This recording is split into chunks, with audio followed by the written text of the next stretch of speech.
Hello students, welcome back. In this video we're going to start our precision clicker game, Signal Storm. We're going to focus on two main things here for our game. First, the gameplay world. So what's the backdrop of our game going to look like? What color schemes might we use, and what objects might there be that our player has to interact with? And then secondly, we will build out our player object. So how are we, the user, going to control our player in the game? And how will that player interact with the world that we just created? So let's head to the computer screen and we'll dive right into our first lesson. So I've got a web browser open here, and I am going to use an online code editor. So I can do everything right here in my browser. No need to download or install any software unless you want to. We are going to use vscode.dev. So if you go to vscode.dev and hit enter, we'll open up a web-based version of Visual Studio Code. You can have this installed directly on your software or on your computer if you want to, but we can use the web-based version right here. We're going to click Open Folder, and we are going to go to our desktop, which is where we downloaded our Signal Storm folder. And let's select it and open it directly in vscode.dev. Allow, and you can trust the authors. The author is me, and you can trust me. And this will open up 8 lessons for us. These are the 8 lessons that we are going to work through to complete Signal Storm. And if we open them up, you'll see that each lesson contains 2 files. A starter file and a final file. The final file is the completed version of code for that lesson. So right here, lesson 1 final has all of the working code for our lesson. And the reason why I give it to you here is because as we go through and work through the starter file and code line by line, you might have some mistakes, you might have some errors, you might have some things that you need to double check. All you need to do is come back to the final file and you can compare your code to the working code that is here. But we are going to find ourselves in the starter file. So let's start right here. And before we go any further, let's minimize our browser. And let's also go directly to that Signal Storm folder. And we're going to open up lesson 1. And we're going to click on that starter file. Because double clicking here is going to open the file directly in our browser. So we'll have 2 tabs open.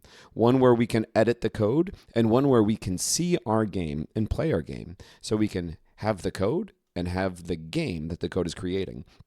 So right now, here is our game, Signal Storm.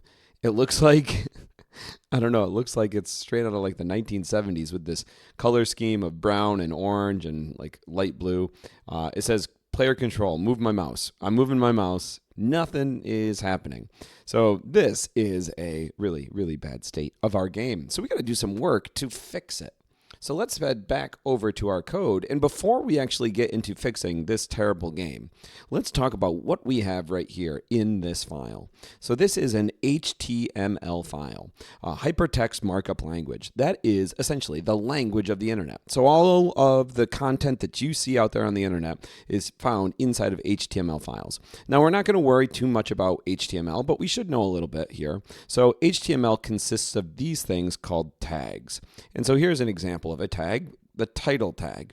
And so normally with tags, you open a tag and then you close a tag. So here is the opening title tag and here is the closing title tag. And the content that you want to put in your website goes in between those tags. So right now we have the content Signal Storm going in the title tag. So let's change it. I'm going to put my first name here. You put your name in, and let's see what happens. So we'll click Save Changes here. And now when I refresh the game, if you notice right here in the tab, the title of the tab currently says Signal Storm. If I refresh the page, that content gets changed. It now says Mike because we edited the HTML. Now, we don't want our title to be our first name, so I'm going to hit Control Z to undo that and bring it back to Signal Storm. Let's see what other tags we have. Well, right below it, we have a very, very, very, very important tag called a script tag. So a script tag is where we will put JavaScript code, or the programming language of the internet. So we are going to write our web-based games here in JavaScript. And so if I look here, I have an opening tag, and that's a pretty big opening tag. There's a lot of stuff in there. And then I have a closing tag. So there's my closing tag. And here is my opening tag. And it looks like there's no code inside of the tag. There's nothing in between those tags. So what is the point of this particular tag here? Well, we are bringing in an external library of JavaScript code. So right here, this script tag is saying, hey, go out on the internet and find a bunch of code that already exists, and we're going to pull it into our program. We're going to use it. And that library of code is called the P5 JavaScript library. P5 is really, really helpful. This library is going to give us access to a bunch of neat little functions that we can use to help render things to the screen, render images to the web browser. So let's look at what we are rendering to our web browser right here.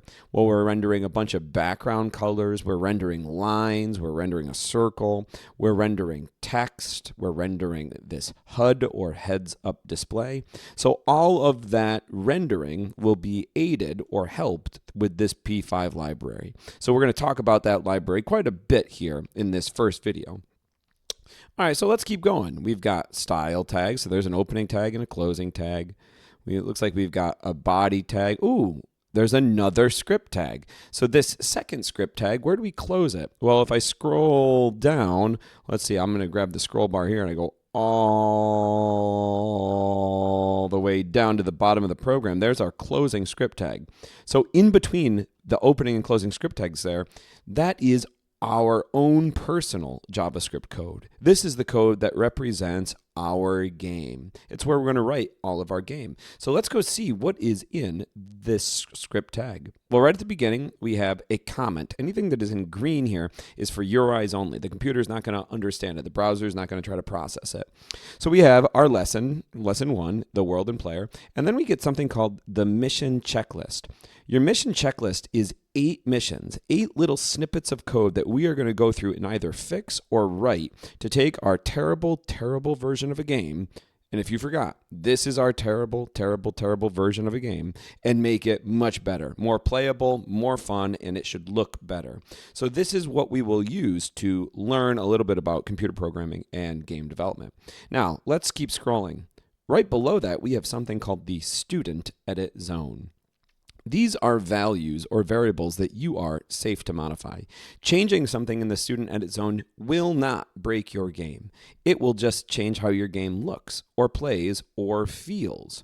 So these are things where you can come in and you can tweak these numbers to get the game to look, play, or feel just the way you want to. Imagine it like, like dials or knobs. You can turn them. So for example, in mission number 3, we're going to try to change the player's size. We're going to turn that dial to either make the player bigger or smaller. We could change colors. That should not break our game. But then be aware, the student edit zone ends. So once you go outside of the student edit zone, like down here, any changes that you make could potentially break your game if you don't make them correctly. And we're going to work outside of this student edit zone a lot together. We're going to have to write a lot of lines of code. And if you find yourself making any mistakes, you've got this final version right here to go back and reference. So you can say, what was it supposed to be here on line 95? Well, my line 95 looks exactly the same, so that's not the error. So we can debug our work. Now, right here we have some gameplay variables outside of the student edit zone, so we'll talk about those soon. And then we hit some functions. And these functions right here are part of the P5 library. So we have 2 functions here that are extremely important for us, a setup function and a draw function. So let's talk a little bit about what these do and how the P5 library calls them. So first, a function is just a repeated set of code that we can run over and over and over again. So right here you can see I have 3 lines of code. If I wanted to maybe run those 3 lines of code, say 10 times, I'd have to write 30 lines of code. But if I put them in a function like I've done here, and my function is called the setup function, all I have to do is just run that setup function, and these 3 lines of code will execute. So we're going to use functional programming here for our video games. Now, the setup function gets called automatically by the P5 library. It's one of the powers of the P5 library. As soon as we refresh our page, that setup function gets called. As soon as I refresh the page, as soon as I load my game, as soon as I restart the game, setup gets run. And what's it do for us? It creates our canvas, which has a width and a height, so 900 by 600 pixels. It sets my font for the game, and then it looks like it's calling a function reset game to default. So it's like resetting all of our game values. So that setup, again, runs once as soon as our page loads in, and that's getting called by that P5 library that we imported. Now, the next function is called draw. I know it's called draw, but you really got to think of this as update. What this does is it updates our game. So this is going to update our game. And the draw function gets called by the P5 library, that library we imported, every single frame of our game. So every single frame of our game. And let's say we're running at 60 frames per second. That is 60 times in 1 second this function gets called. And inside of here, we are calling some function known as update player and some function known as draw scene. So now below we have our own personal functions that we have to call. So if we look, we have something called reset game to default, update player, draw scene, where we are drawing a background, our player, and our HUD. All right, so it sort of looks like when we look at the layout of what we have in our JavaScript code, I feel like there's three main things going on. There's three layers to our game development. So I'm going to click over here on the right-hand side of my scroll bar. I can just click in my code and jump exactly where I want to go. So I'm going to jump to like this, maybe top quarter. So the first step is we need to define data. And we do that here in our student edit zone. I'm defining a bunch of variables. So step one is we've got to define our data. Then if I go a little bit further down, I've got some functions.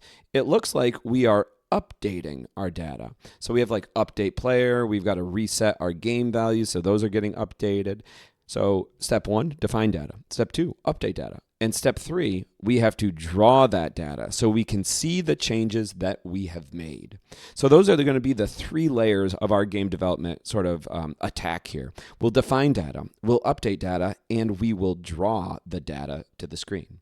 So with all of that said, we now have, hopefully, a good overview of what is in this HTML file and how we're going to use it to make Signal Storm. Let's go to mission number one. Mission number one says we got to change the background color of our network grid because we probably don't like this burnt orange color. Maybe you do. You could absolutely keep it if that's your style, but it's not my style. So we got to go figure out where in our JavaScript code this mission lives. Well, the way we're going to do that is we are all going to hit Control F or Command F on the keyboard right now. And when we do that, a little search bar opens up right here. This search bar allows us to search for phrases. And so I'm going to search for mission 1. This mission 1 phrase, I'll call it a tag. It only appears twice in the entire code. It appears here in my mission checklist. And then if you look, it says 1 of 2. So the second instance of that mission 1 tag, we can get to by either pressing the up or down arrow. So we'll press down. And there we see the code for our mission 1. So mission 1 is all about our background color. It says change the background color of the network grid and observe how it changes the mood of the world. So changing the background color, this sort of seems like something I should be able to change and not break my game, right? I should be able to like change the color of the background to be like purple and the game should still work, or green and it should work. So let's scroll up and see where exactly are we? Well, we are in that student edit zone where we are safe to modify variables. So we're good here. We can change this to be whatever we want. So let's look at this line because this line is extremely important for us to fully understand before we dive headfirst into writing our JavaScript code. There are 4 things in here that we need to talk about. The first is our variable name. Our variable is called bgcolor. So we are creating a variable name. And when you create a variable, you have to declare it. We are declaring it right here as const. That means a constant variable. If something is going to be a constant variable, it means over the life of that variable, once we create it, we are never going to change its value. So once I create the background of my game, I'm never going to change it. I'm never going to try to mid-game change the background to say become, red or yellow or blue. Now, when you create a const variable, something that's constant, you typically make it all capital letters. That is the general convention, which is why ours is capital BG color. Then we use a single equal sign to assign a value to this variable. And the value that we are assigning is called a string. A string is anything inside of quotations. It is the data type known as a string. So these all right here are the string data type. Now we have a very special data type, or very special type of string, because our string is known as a hex string. And a hex string is something that starts with a hashtag or a pound sign, and it's used to represent color. So we got to talk a little, I don't know where that word came from. It's used to represent color. Now, we have to talk a little bit about hexadecimal numbers, because a hex string uses hexadecimal. You know a little bit about numbers already. You know decimal numbers. We have 10 digits that we can work with. So let's start counting, and we'll start counting at the first digit. I know what you're thinking. 1. No. The first digit here in computer science is 0. So we're going to start counting at 0. 0, 1, 2, 3, 4, 5, 6, 7, 8, 9. There are my 10 digits in the decimal number system. And then I run out of digits. So what do? Well, I go all the way back to the beginning. I've already started at 0, so now I put a 1 first. 1. And now I go 0.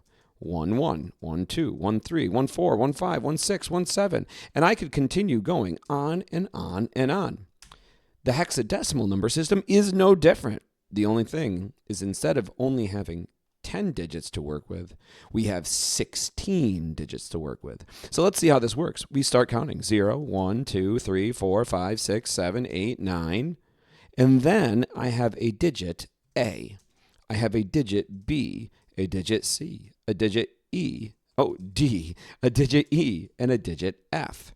There are my 16 digits of the hexadecimal number system, 0 through 9, A through F. But then I run out of digits, so what do?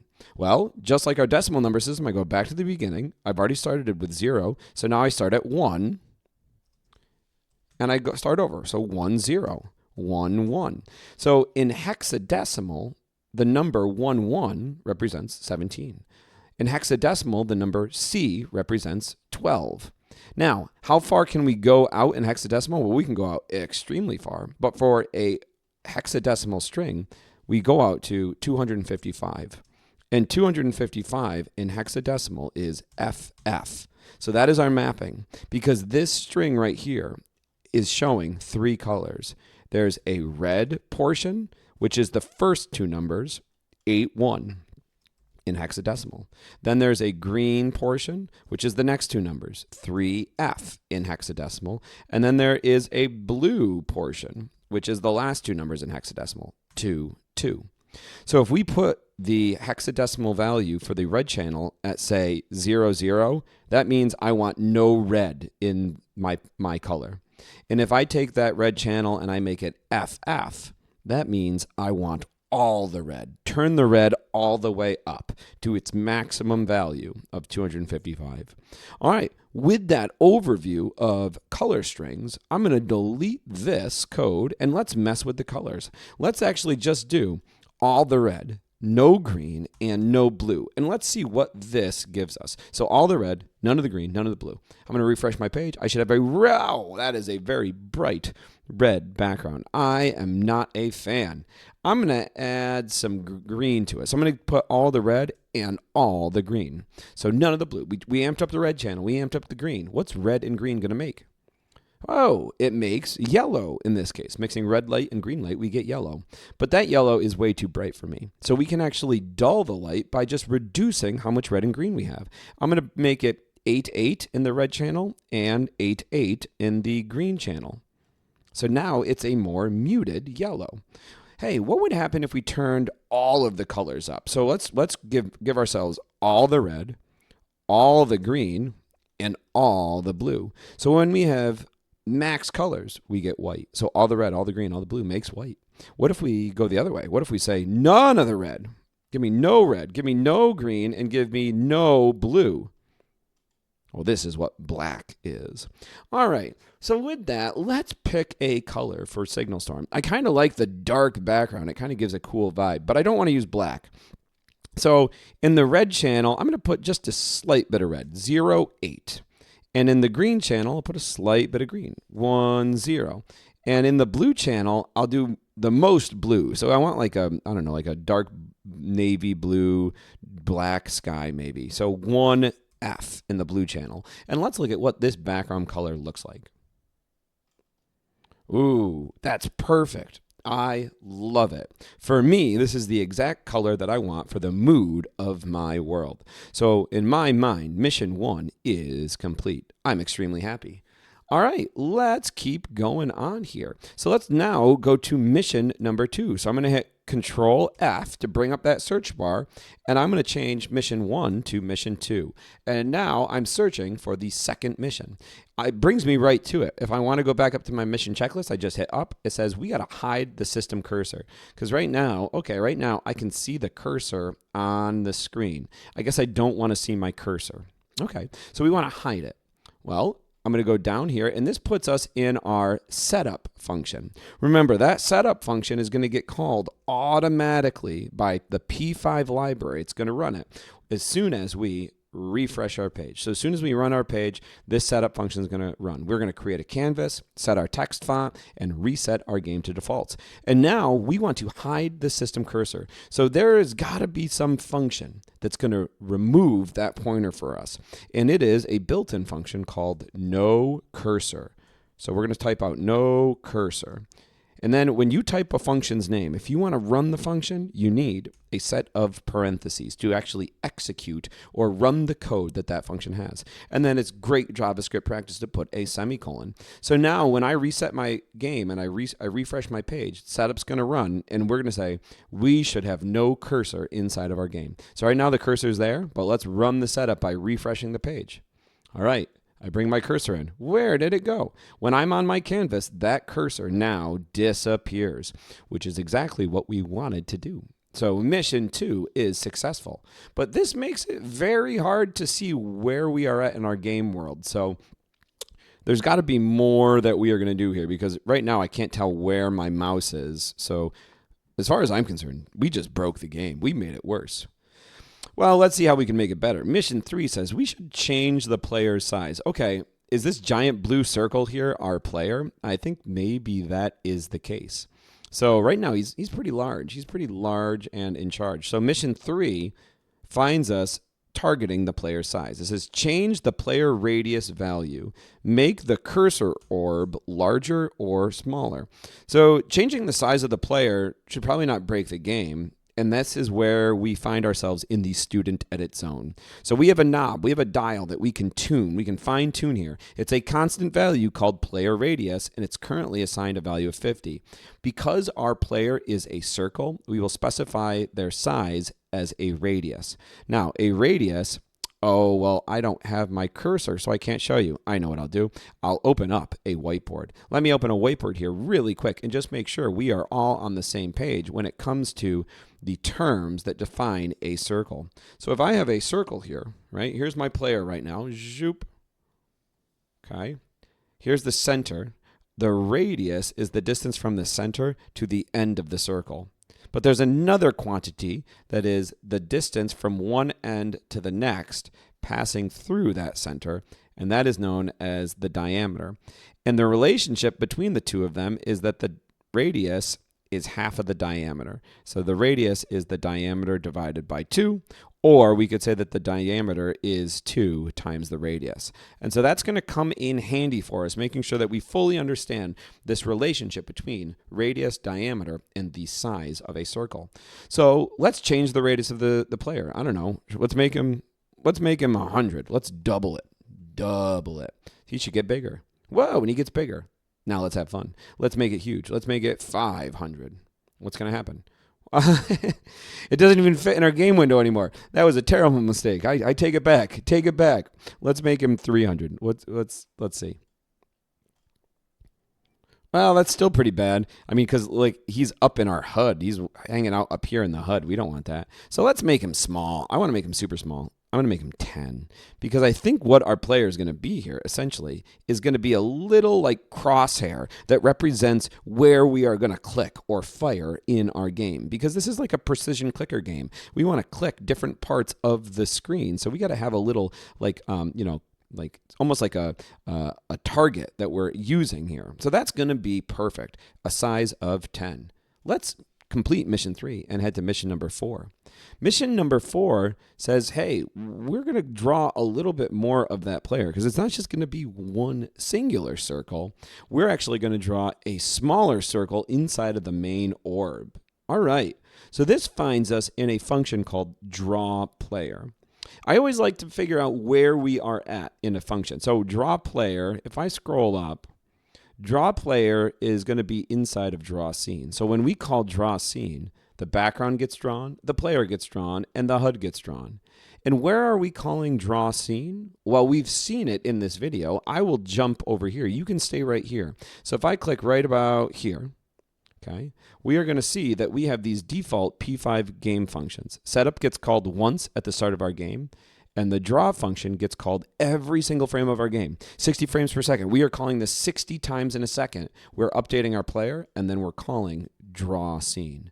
So that is where draw scene is being called, which calls draw player. Now let's look at what we're doing inside of draw player. We have a command called no fill. That means give me an invisible marker so you don't see the outline of the shape. Oh, that's not what that means. I got that backwards. No fill means I'm going to draw a shape and we're not going to paint it in at all. It's going to be an empty shape. So you're only going to see the outline of the shape that I draw. You're not going to color that shape in. So for example, if I had said, hey, I'm about to draw a shape with no fill, I'm going to draw a circle, you'd see that circle and it's not filled in.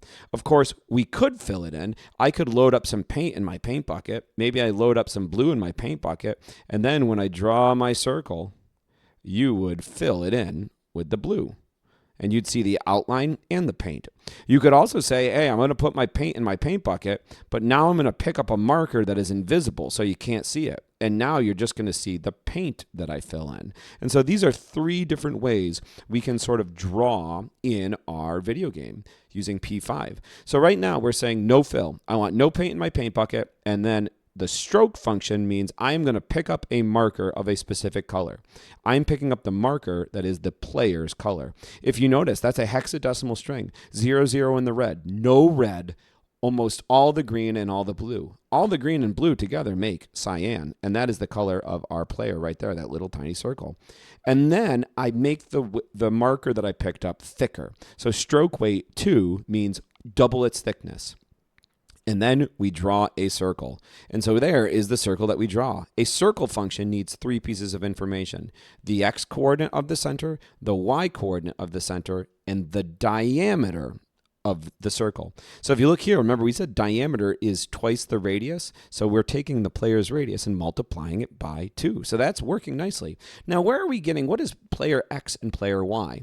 Well, that's a really important thing that we have to understand. So I am going to move up to the top of my code, middle part of my code here, and we are going to go to where we have some gameplay variables. So right here, we have a gameplay variable called player. And if you notice, it's equal to curly brackets. Those curly brackets make it an object, and an object has properties. Our player object has 2 properties. It has an X property and a Y property, and those properties have values. When we define this variable, its X property is 0, its Y property is 0. Now, if I scroll down a little ways, when we call reset game to defaults, we are changing the X property. We said, hey, that player's X property, let's make it width divided by 2.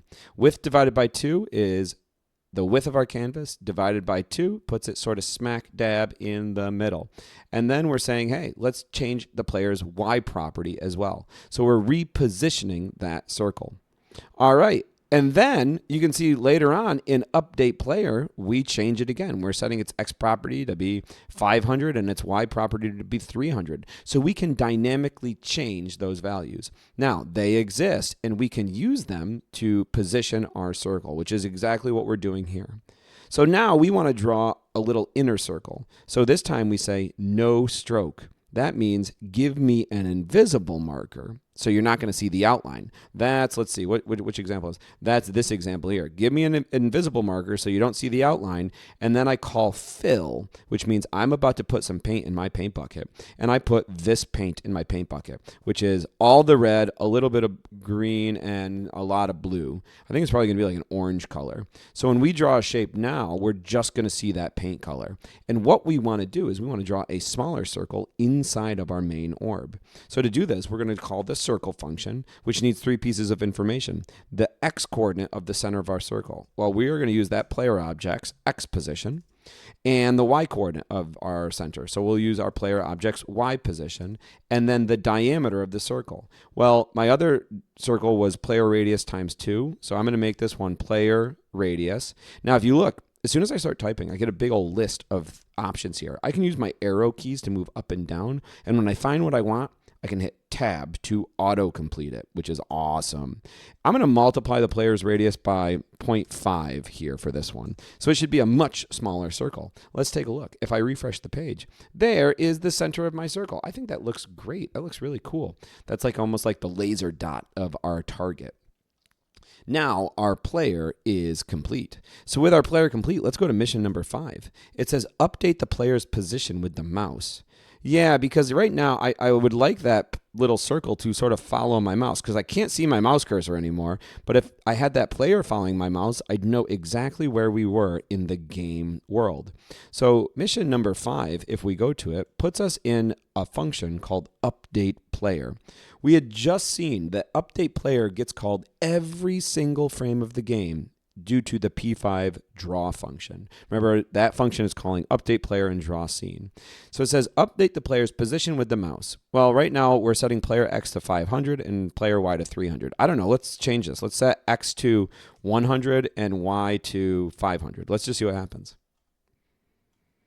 All right, so it's position changed. Now, in terms of positioning in our game world, the left side of your screen is an X value of 0, so we move in 100 pixels. And the top of your screen is 0 pixels, and you go down to get to 500 pixels. So right there is our coordinate. But I don't want it to always be at those locations. I want it to follow the mouse. And so we're actually going to change this, and we're going to say, hey, player, take your X property and set it equal to, caps was on, mouse X. This is a built-in variable that's keeping track of our mouse's X position. And we'll do something similar for our player's Y property. We're going to say, hey, follow the mouse and set it equal to mouse Y. So now when we refresh our page, ooh, look at that. Our cursor is now our little player. So he follows along with us wherever we go. Of course, he disappears when I go off the screen. If I go over here, he zooms along with it. So I don't necessarily like that. But in the canvas, in our canvas, this is working phenomenal. Let's go see what mission 6 has us doing. Mission 6 says, hey, we have to implement a world boundary rule. We got to keep the player inside of the playable arena. Because right now you can see he's going, and then he disappears. He's following me over here. He's way over here now. Get back over into our world, little player. So what we're going to do is we are going to take their X position and their Y position and limit the range. We are going to constrain those values to some lower and upper limits. And the way we do this is with a constrain function. So let's do the X value first. We'll do player.x. We're going to target its X property, and then we're going to call the constrain function. The constrain function takes 3 pieces of information. First, the thing you want to constrain. We want to constrain player.x. Then, the minimum value. Well, our minimum value, let's just take a look. Our minimum value over here is an X coordinate of 0. So we'll say 0. Let's just do 0. And then our maximum value is going to be all the way over here. This is the width of our canvas. So I'll say width. All right, and let's test it. Let's see if we are constrained in the X direction. So here we go, zoop, and then he stops right there. He can't go any further. And then same thing over here. He stops right here. Now, one of the things you'll notice is like half of them is going off the screen. Well, so what we could do is we could say, hey, right here at the 0, you actually got to go in by your radius. So if we do 0 plus player radius, and then same thing here, we go our width, we move backwards by our player radius. If you like this, you can keep that in. So now The full circle is there. The full circle is there. I kind of like it with the red, the center being our outline. So I'm going to take that away. I'm going to do Control Z to undo those. But I just wanted to show you that that is an option for you.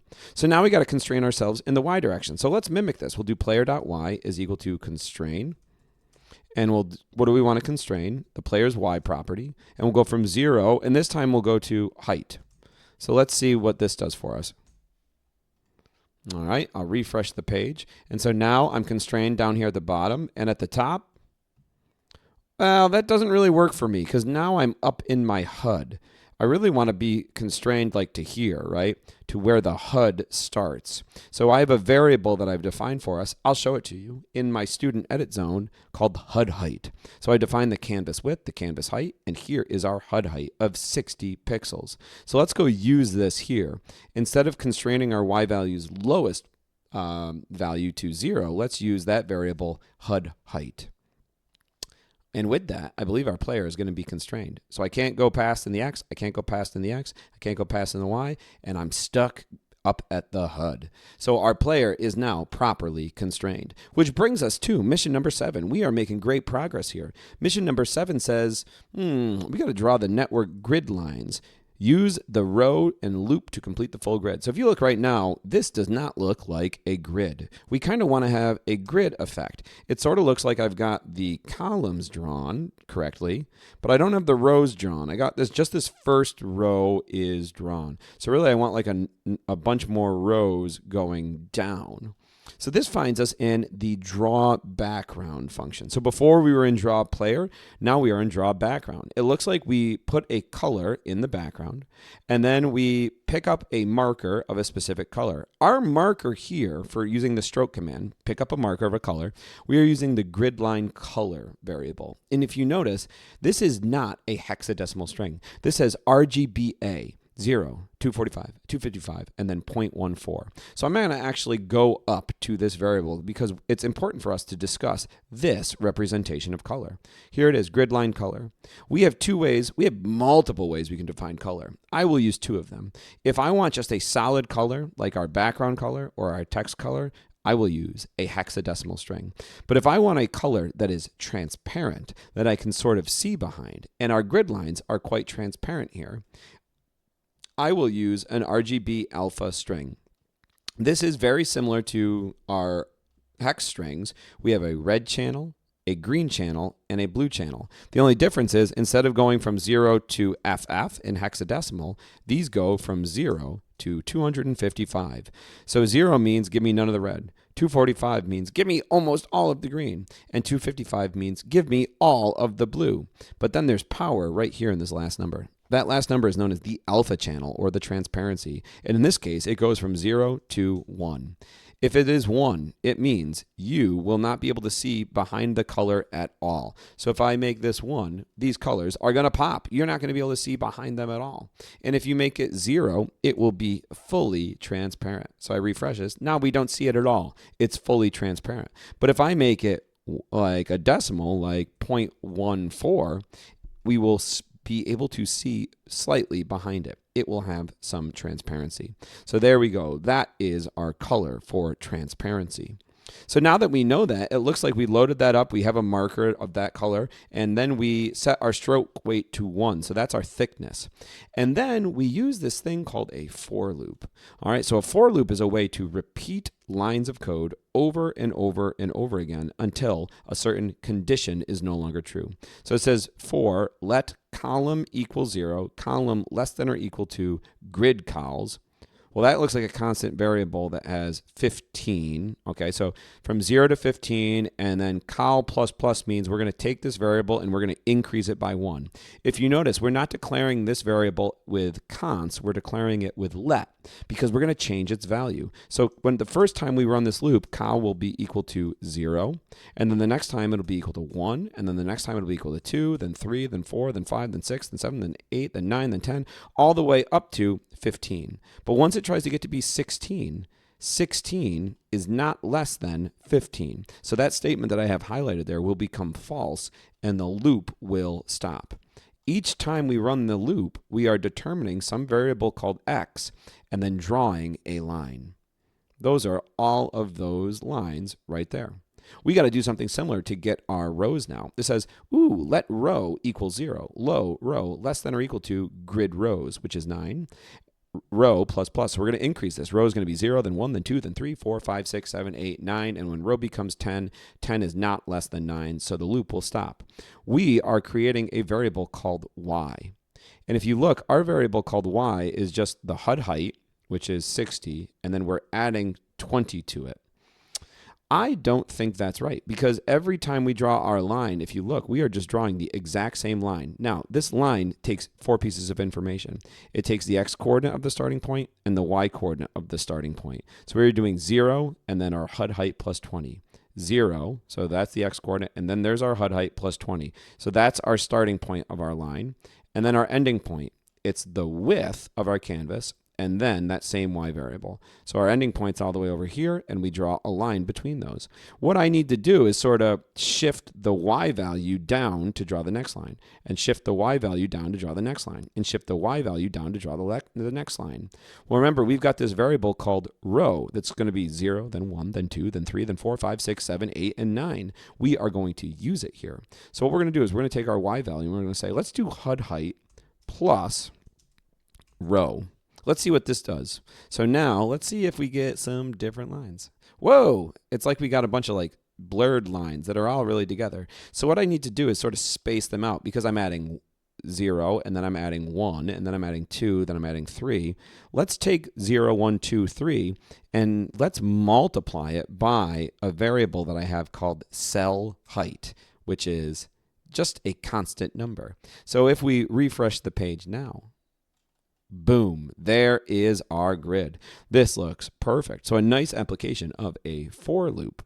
Hey, we've only got one more little lesson to do. We're doing a great job. Mission number 8 is all about our HUD's identity. So this finds us in another draw function called draw HUD. Let's see what we're doing. No stroke means give me an invisible marker, and so you don't see the outline of the shape that I'm about to draw.